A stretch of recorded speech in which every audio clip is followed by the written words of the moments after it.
আমি সোয়াবিন রান্নাবো মাংসের মতন। তো এই প্রথমে কড়াইতে তেল দিয়েছি, আর আজকে দেখো সোয়াবিন, পেঁয়াজ, আলু একসাথে সোয়াবিনটাকে সিদ্ধ করে নিয়েছি, একসাথে সব রেখেছি। আর আজকে সোয়াবিনটি ভাজবো না, মশলার সঙ্গে একসাথে ভাজবো। আর এখানে মাংস যা যা মশলা লাগে সব কিছু গ্রাইন্ডার করে ফেলেছি। তো কড়াইতে তেল দিয়েছি, পেঁয়াজ কুচি, তো পেঁয়াজ আর তেজপাতাটা দিয়ে দিয়েছি। এখন সব মশলা দিয়ে দেবো।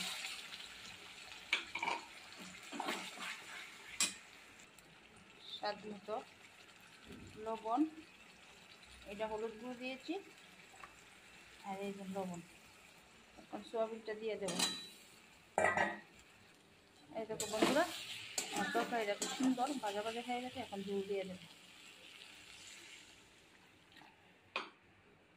তরকারি তো ঝোল রাখবো না, একটু শুকিয়ে ফেলবো।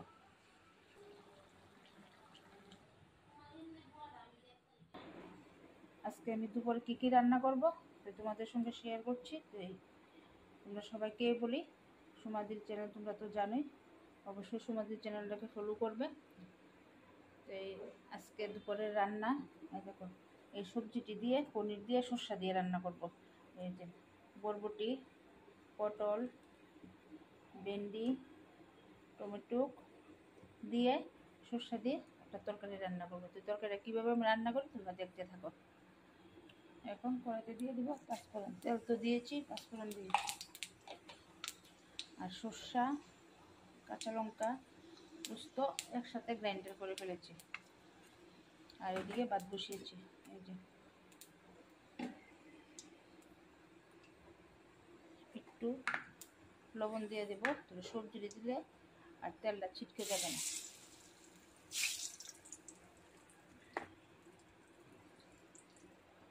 এখন সবজিটি দিয়ে দেবো, আর টমেটোটা একটু পরে দেবো।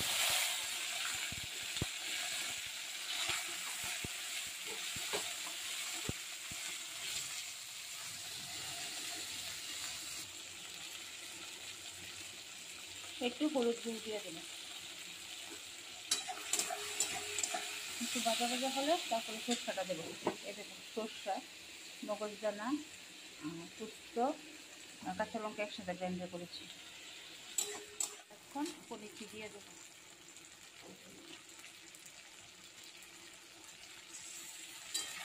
পনিরটি দিয়ে একটু হালকা নাড়াচাড়া দিয়েছি, সরষাটা দিয়ে দেবো।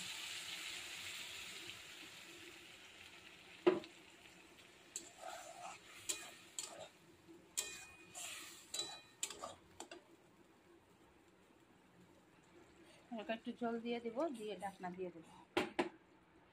তারপর টমেটোটি দিয়ে দেবো। দেখো সরষা পনির রেডি। এখন নামিয়ে ফেলতে হয়ে গিয়েছে। এখন মাছের ডিম রান্না করবো। তো আমি কীভাবে রান্না করি তোমরা দেখতে হবে। কড়াইতে তেল দিয়েছি, এখানে, আর এই যে ডিম, মাছের ডিম, এই যে এটি রান্না করবো।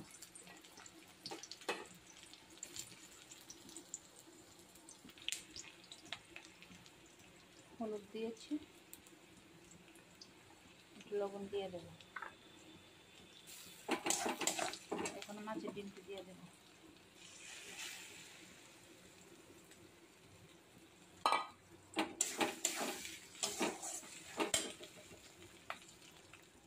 এই দেখো আমার ভাত হয়ে গিয়েছে। এখন ডাল বসাবো।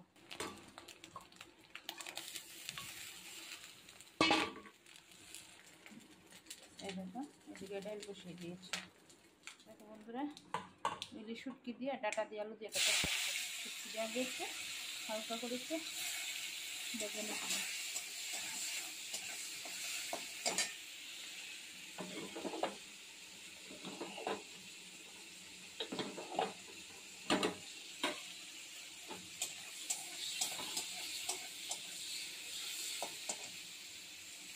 আর এই যে সবজিটা কেটে রেখেছি।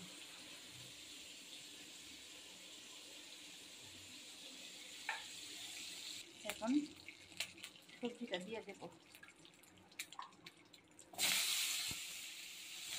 এখন ইলিশ শুটকির জন্য মশলা দিয়েছি, শুকনো লঙ্কা, কাঁচা লঙ্কা আর রসুন পেঁয়াজ একসাথে গ্রাইন্ডার করেছি।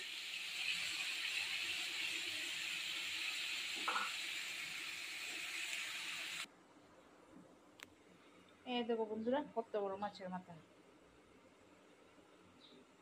দেখেছ কত বড় মাছের মাথা এনেছি।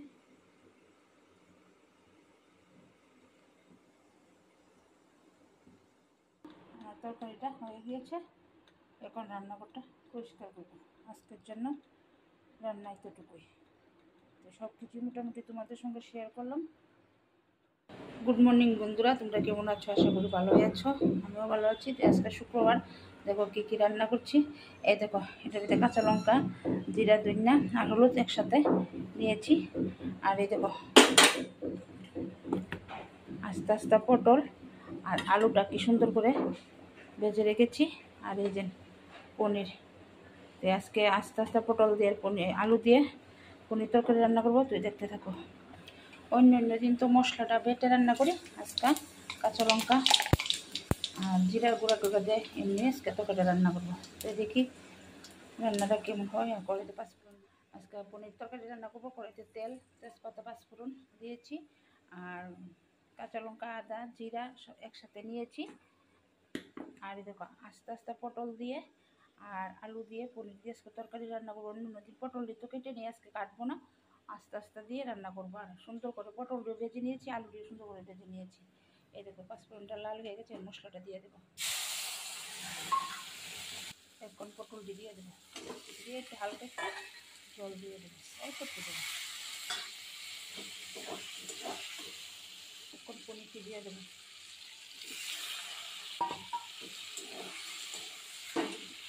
এখন জল দিয়ে দেবো। এই দেখো পটল পনির রান্না হয়ে গিয়েছে, এখন নামিয়ে ফেলবো। বন্ধুরা, যে গরম আর ভালো লাগে না, এত গরম সহ্য করতে পারছি না।